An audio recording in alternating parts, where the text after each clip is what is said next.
That's a myth that's being spread only in Washington, D.C.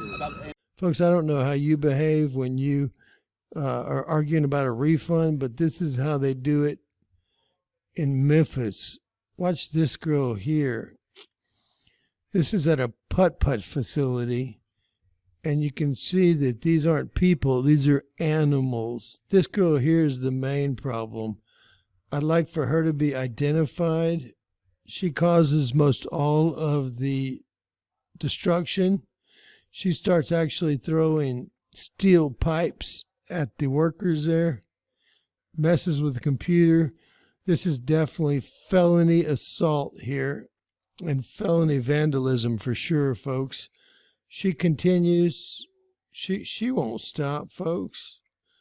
Look at her. Look at her. She owns this town. She deserves leadership. If anyone wants to be respected, this is not how you behave, folks.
I hope someone kills your whole family. That wasn't me, homie.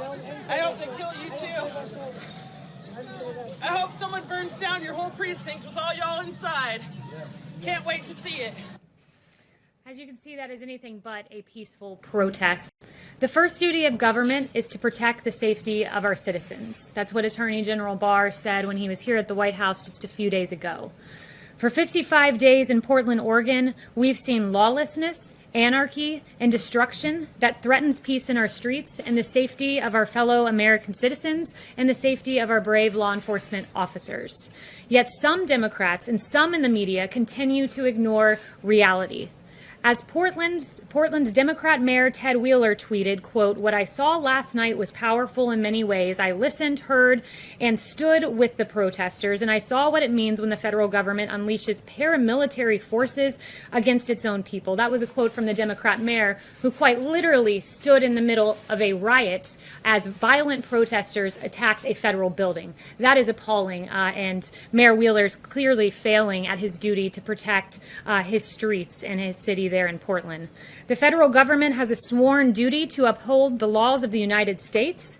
Through field offices and federal facilities across the country, these agents protect and serve the American people.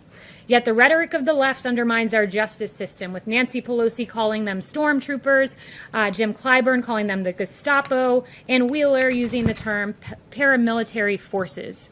Under President Trump, violent crime rates in America finally began to fall. Rhetoric like this cannot be allowed to set us back. Augmenting the Federal Protective Service, guarding federal property in Portland, our brave officers have since augmenting them, I should say, our brave officers have faced all of these various things, like rioters barricading officers inside the Hatfield Federal Courthouse, trapping officers inside. A, quote, commercial-grade mortar firework was launched by rioters. A federal agent's hand was impaled by planted nails. Another federal agent was shot with a pellet gun, leaving a wound deep to the bone, and tragically, 3 federal officers were likely left permanently blinded by the rioters using lasers pointed directly at their eyes. These are not the actions of so-called peaceful protesters, and the Trump administration will not stand by and allow anarchy in our streets. Law We began to and see order. a rise in violent activity targeting federal facilities in late May in Portland, coinciding with the death of George Floyd. Let me reiterate that the department fully supports those who wish to peacefully protest. Let me say this again. We support and we will protect those who want to peacefully protest. Unfortunately, what we are seeing in Portland every night, roughly from midnight to 4:30 or 5 a.m., is the complete opposite. Again, what is occurring in Portland in the early hours of every morning is not peaceful protesting. These individuals are organized and they have one mission in mind: to burn down or to cause extreme damage to the federal courthouse and to law enforcement officers. At times, we also see them targeting city property. These individuals congregate in the same area night after night. We see them planning their attacks. And yet the city of Portland takes little to no action to stop or disperse this crowd. These individuals carry lasers, baseball bats, explosive fireworks, metal pipes, glass bottles, accelerants, and other weapons, all targeting federal facilities and federal law enforcement. And yet the city of Portland takes little to no action. These individuals have repeatedly destroyed protective fencing, extensively graffitied the courthouse, torn plywood down from the courthouse and then lit it on fire, have erected barriers to block entrances to courthouses, attempted to breach the courthouse, have thrown explosive materials in the courthouse, and again, the city of Portland takes little to no action. The reasons increased DHS personnel are important, or in Portland, is twofold. One, violent criminal activity every single night for 52 nights. And two, the lack of action from city officials and law enforcement. Department law enforcement officers are there to protect a symbol of justice, the courthouse. We mostly do that in a very defensive posture. However, we have been forced, because of lack of local law enforcement presence, to take measures such as arrest to protect our officials. The law is clear on what our authority entails. Specifically, federal statute states that the Secretary of Homeland Security, and I'm quoting, shall protect buildings, grounds, and property that are owned, occupied, and secured by the federal government. The law goes on to state that the department can conduct investigations, again I'm quoting, on and off property in question, on offenses that may have been committed against property owned and occupied by the federal government or persons on that property. In other words, we are expressly allowed to leave federal property to conduct investigations and arrest individuals who have damaged federal property. We do this, of course, in conjunction with the Department of Justice. Many of our law enforcement officers in Portland have other responsibilities around the country. They are away from their families and putting their lives at risk every night. The smear attacks leveled against our officers is disgusting. As it relates to CBP officers deployed in Portland, these highly trained officers are in multi-camouflage wear because they work on the southwest border and they work in an environment that demands that. That is their everyday uniform, and it is completely appropriate. They have insignia on their uniforms that read police, and they have patches, and the acting commissioner will talk about that in a little bit, that indicate which agency they are from. Let me repeat, these officers are not military. Let's not confuse that. I've seen inaccurate press reporting accusing them of being military. They are not military. They are civilian police officers. These police officers are not stormtroopers. They are not the Gestapo, as some have described them. That description is offensive, it's hyperbolic, and it's dishonest. And every law enforcement officer and every reasonable American knows this. While I look forward to the day that our officers are redeployed back to their regular day-to-day mission, we will not shrink from our duty because of this violence. I've heard the mayor of Portland recently state that the federal government is to blame for this violence. Rational people know that is not true. He would have you believe that enforcing federal law incites violence. He would have you believe that holding criminals accountable incites violence.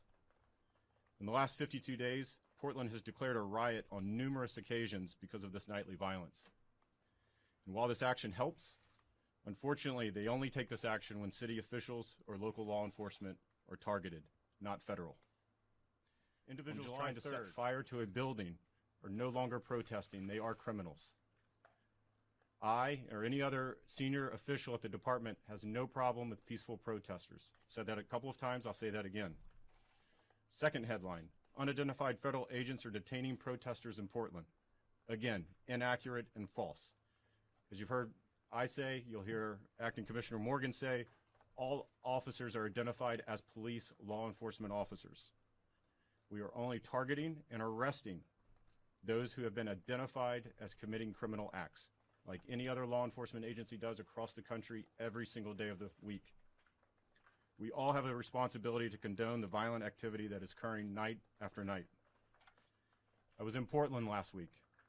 It's a beautiful city, but unfortunately I saw buildings and businesses shut down and boarded up. I was briefed that the violence has cost the city businesses roughly $23 million in lost revenue. We cannot. Since May 28th, just to give you some background, we've observed over 425 demonstrations and 260 attacks at federal facilities across the country. These attacks include bullets fired at federal facilities, arson, and objects thrown through windows. Actually, on May 29th, at a federal facility in Oakland, California, during a pretty violent demonstration, 2 of our protective security officers were shot in a drive-by shooting. One of those protective security officers, Pat Underwood, died of his injuries. As you're probably aware, in Portland, the Multnomah County Justice Center has been under attack by violent demonstrators for the last 52 days. They actually paint, that facility is painted every morning. It's been painted about 47 times in the last 52 days. Directly adjacent to the Justice Center, on one side to the north, is the Edith Green Wendell Wyatt Federal Building. It's one of our federal facilities we protect. And to the south is the Hatfield United States Courthouse, which has been a primary target of recent attacks. We've noticed during the demonstrations and violence at the Justice Center that some of that violence started creeping over to our 2 federal facilities, and our staff that's normally assigned to Portland was quickly overwhelmed. Due to the number of demonstrations and attacks that we were seeing in Portland, we requested support from CBP and ICE. Within our authority, the Secretary mentioned our law enforcement authority. It's Title 40, Section 1315 of the United States Code.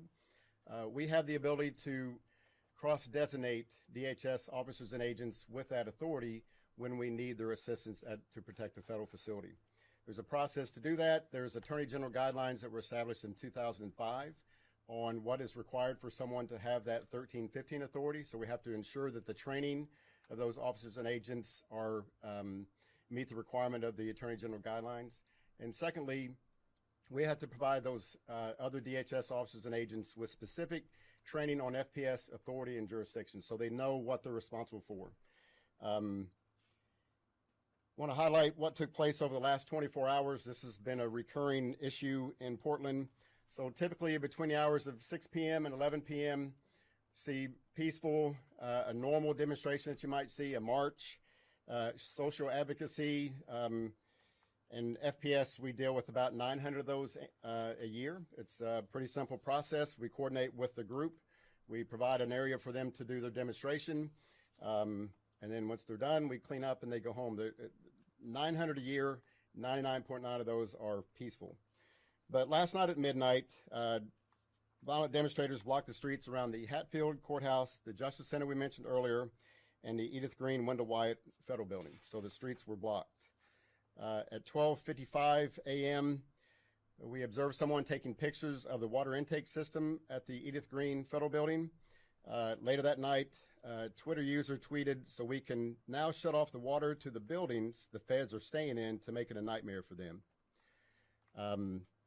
At 1:20, protesters were beginning to bang on the walls of the Hatfield Courthouse. And I think if you've seen images of that, we've got plywood on the front of that. We did paint that plywood with paint that can't catch on fire. So demonstrators were banging on those walls trying to tear the plywood off. A short while later, protesters were kicking the main doors of the courthouse and shining lasers at officers. About 20 minutes later, a fire was reported at what used to be the elk statue in the middle of the city park across the street from the Hatfield Courthouse. This is an area where violent demonstrators typically are meeting at nighttime. A short while later, the group has grown increasingly violent and aggressive. The plywood protecting the Hatfield Courthouse was taken down, and a window was broken while protesters were attempting to breach the courthouse. Several hard objects, including canned food and glass bottles, were thrown at our officers who were out to move them. Protesters advanced towards and engaged the officers again, throwing water bottles and other hard objects, fireworks, and using lasers. We had talked about, you've seen the green lasers that are being used out there.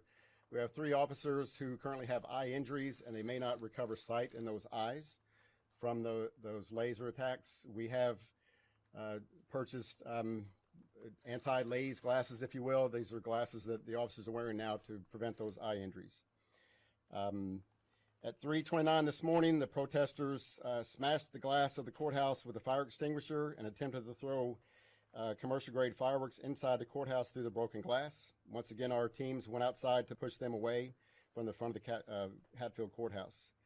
The teams faced significant resistance from the crowds. Fireworks and glass bottles were thrown at the officers, and protesters attempted to light a tree on fire directly in front of the Hatfield Courthouse. We did make a total of 7 arrests last night. 2 of those were for 18 U.S.C. 111, which is assault on a federal law enforcement officer. The other 5 were for misdemeanor charges of failure to comply with instructions or vandalism, but at a misdemeanor level. In fact, BORTAC was established in 1984 precisely to respond to riot control in detention facilities. The special response team of OFO that I mentioned, they have an extensive experience with respect to responding to massed protests and riots at our land ports of entry, and they've been doing that for a very long time. In addition to that, BORTAC and SRT, these teams are dispatched to help local, state, and federal law enforcement organizations throughout the United States with respect to a variety of law enforcement operations. They've been doing this for decades. A couple of things, too, that I want to foot stomp on that the Secretary said, and both Deputy Director Klein. With respect to the arrest you've seen, specifically with respect to the units BORTAC that you've seen out there in the past few days, I want to make sure everybody understands that these arrests are highly coordinated within the incident command there at Portland. FPS has the lead, and as Deputy Klein said, there are a multitude of agencies that are there. We're one entity that's there. Every single arrest made is coordinated within that unified command, and they are narrowly targeted, and they're done so in accordance with established procedures and authorities, as the Secretary mentioned. For example, as already been mentioned, individuals who are with intent, willfully, arming themselves with weapons. They come there each and every night. They, with intent, arm themselves with a barrage of weapons with the intent to destroy federal property and seriously injure federal law enforcement officers. Those are the individuals that we're talking about. So when you see a CBP BORTAC agent or a SRT officer that is out there, they are doing so in that very targeted fashion to go after somebody that has committed a federal crime. And that very narrow targeted approach, what I'm talking about specifically, are those who have actually intentionally harmed a federal officer. So, and they're doing so while these agents and officers are protecting the federal property. So we are, in that case, we will make a targeted arrest based on probable cause. And that includes, as the Secretary said, even if that subject goes off the property. It just makes common sense. We're not going to allow somebody to walk up to the federal property, assault a federal officer or agent, and because then they walk off federal property, then we're going to say, oh, we can't go arrest you. Well, that doesn't make sense. Of course we're going to arrest you, and we have the authority to make that arrest, and we will continue to do that. So what this means is we're not patrolling the streets of Portland has been falsely reported multiple times in the past few days. I'd like to address 2 other persistent questions that come up. First, unmarked vehicles. Look, I've been in law enforcement for almost 3 decades. The use of unmarked vehicles is a standard procedure, a standard practice among every local, state, and federal law enforcement agency in this country, actually in the world. It's nothing new. But it's especially important under these circumstances. Every one of us known, every one of us in the past few weeks has seen what have they been doing. I call these individuals criminals, not the peaceful protesters, but the individuals, again, with intent that are going to go out and actually target marked vehicles. We've seen it time and time again. We've seen marked patrol vehicles in the last few weeks among a variety of cities through this country on fire. We all know about the story in New York where an incendiary device was actually thrown inside a marked vehicle while there were uniformed officers inside the vehicle. So yeah, I think not only is it a common practice among law enforcement, but also in these circumstances, it makes sense to use an unmarked vehicle. Not only first and foremost for the protection of the officers and agents doing their job to protect federal property and arresting criminals, but also for the protection of the public. And the last thing I'd like to talk about is the uniform markings. There has been a tremendous amount of false information out there. I've seen news reporting after news reporting, tweet after tweet saying, quote, unidentified, masked stormtroopers. Again, I want to foot stomp on the secretary said. It is offensive to refer to these dedicated men and women that are out there as law enforcement professionals to make that reference. It is disgusting. And it's also a lie. As we can see, we've shown you time and time again. So you saw the markings that Deputy Director Klein put out. I wanted to blow that up to show you. Our BORTAC agents, for example, this is the identification every single one of them has on their uniform. And this is a baseline. I wanted to bring a real live version. This is what they're wearing. This is a real live version of what they're wearing. This is a baseline of all the different identifications that they have. So first and foremost, you see clearly marked that they are part of the Customs and Border Protection. The second line of marking is it shows a component within CBP that they're associated with. In this instance, Border Patrol. Clearly police. It's marked on the front and the back, clearly, every single agent. In addition to that, they have a unique identifier. Deputy Director Klein said he doesn't have his officers wear name tags because they're being doxxed. That's exactly right. That's another thing that's absolutely disgusting. So they're not only jeopardizing the lives of the agents, but they're also jeopardizing the lives of their families as they're putting out their home information and they're suggesting that individuals go to their homes. So yes, I, as the acting commissioner, have authorized and supported removing their names from their uniform. Instead, what we have, though, is a personal identifier. So we have that, so we can identify, and we have each identifier associated with a specific name, so we have all that information internally, and we'll share that with the appropriate entities when it's necessary. Our SRT teams, it's the same thing, right? Clearly identified. Different color uniform, clearly identified. So I hope that puts to rest the lies and the false rumors about that they're not properly marked. The last thing that I'll mention about this as well is there's been some additional information out there about how they identify themselves. You will find in each and every instance when we approach somebody who we believe, who we have probable cause, who has committed a federal crime, we do identify ourselves as either police or a federal agent.